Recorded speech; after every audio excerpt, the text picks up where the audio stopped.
Good morning, student. We will begin the second chapter, that is Kingdom Classification.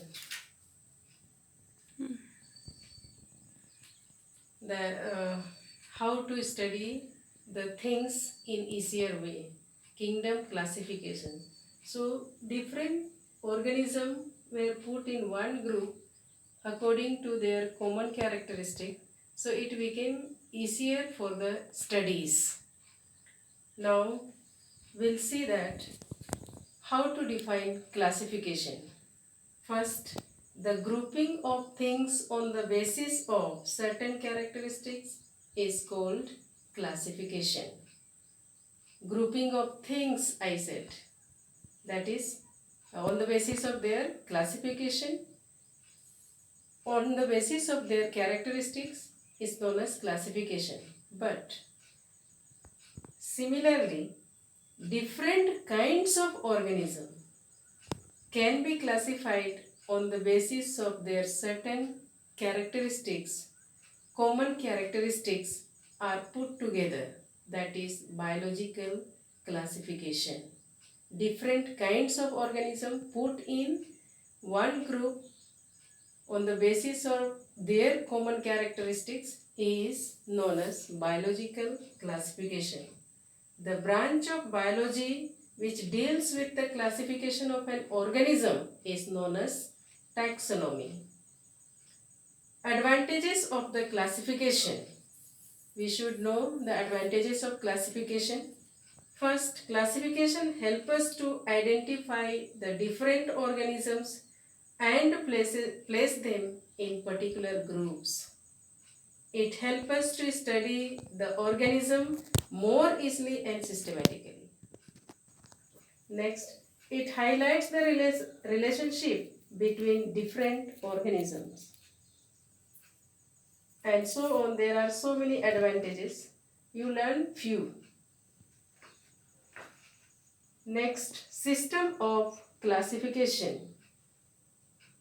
System of classification, there are two systems.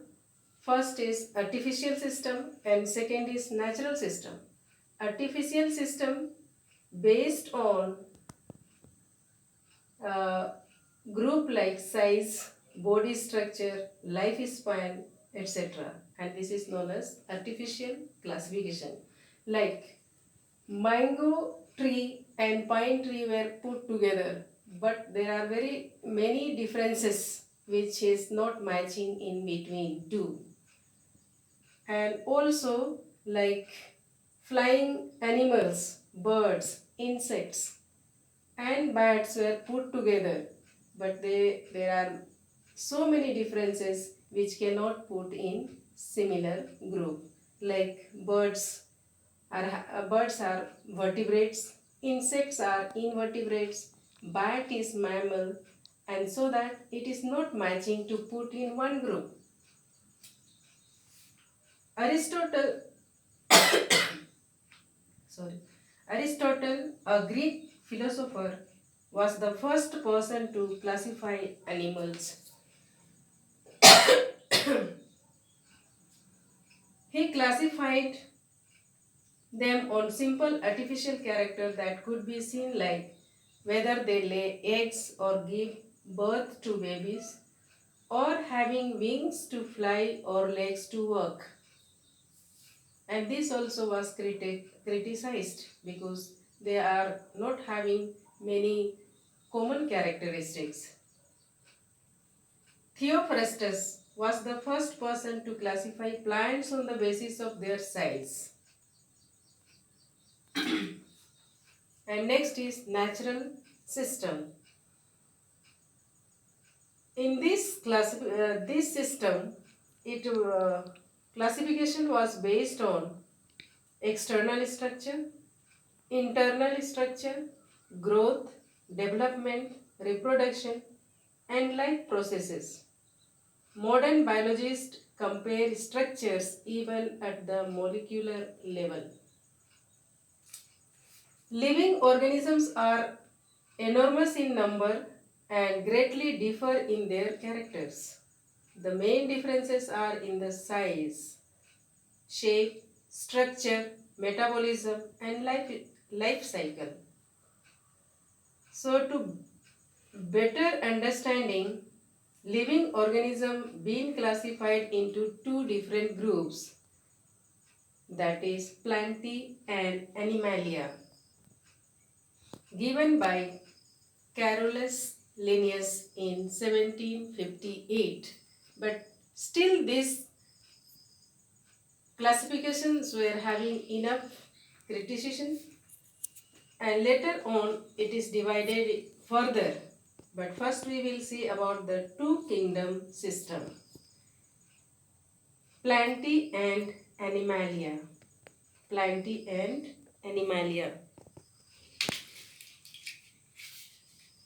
Plantae and Animalia, two uh, great kingdoms were divided. In Plantae, all types of plants were put together, but which can produce their own food, but the plant, even the bacteria were kept in plant group, fungi was kept in plant group, but these were not having chlorophyll to prepare their own food.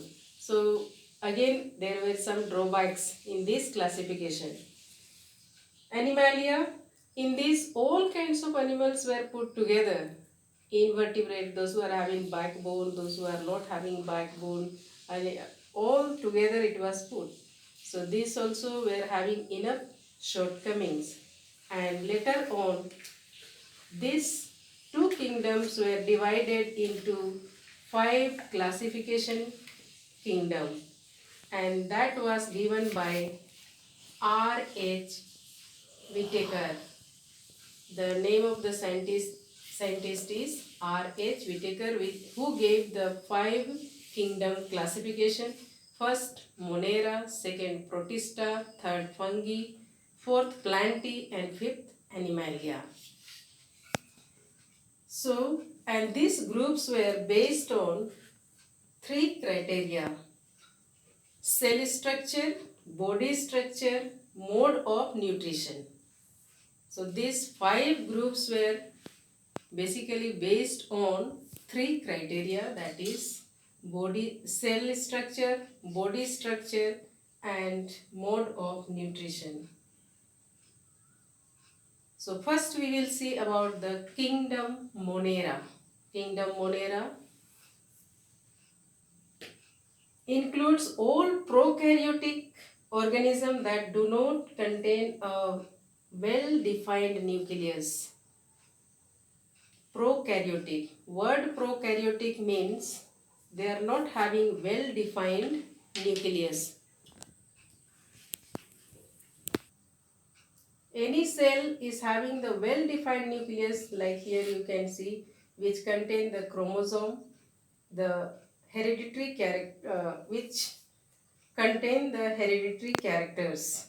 Here you can see the bacteria, which is having the chromosome or DNA material scattered in the cytoplasm, not enclosed with nuclear membrane, as you see here. The DNA material is enclosed in nuclear membrane, and this is known as well-defined or well-developed nucleus.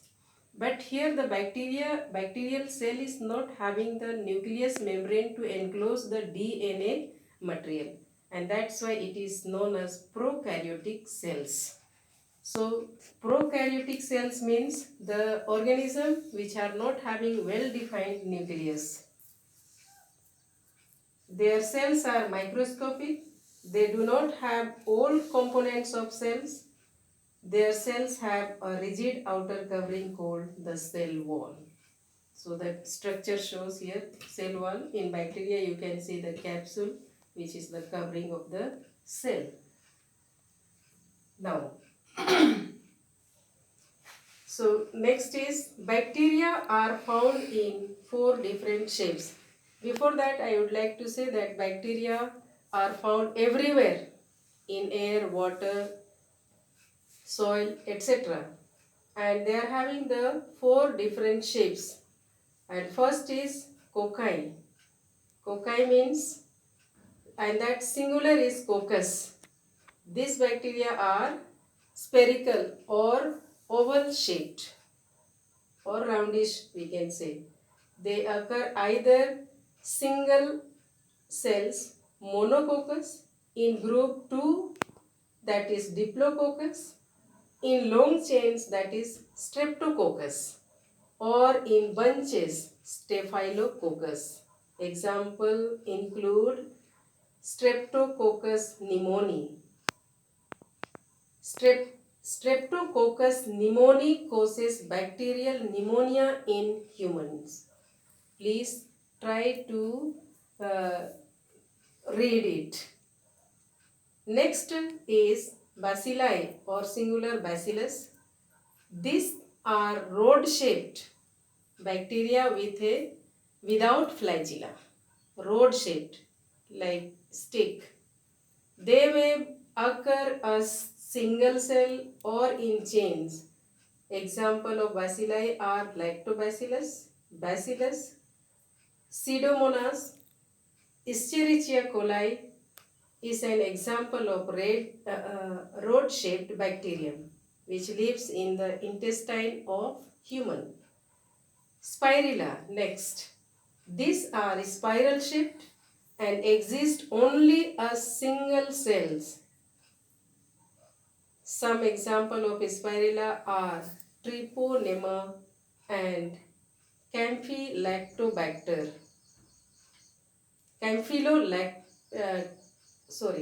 Campylobacter.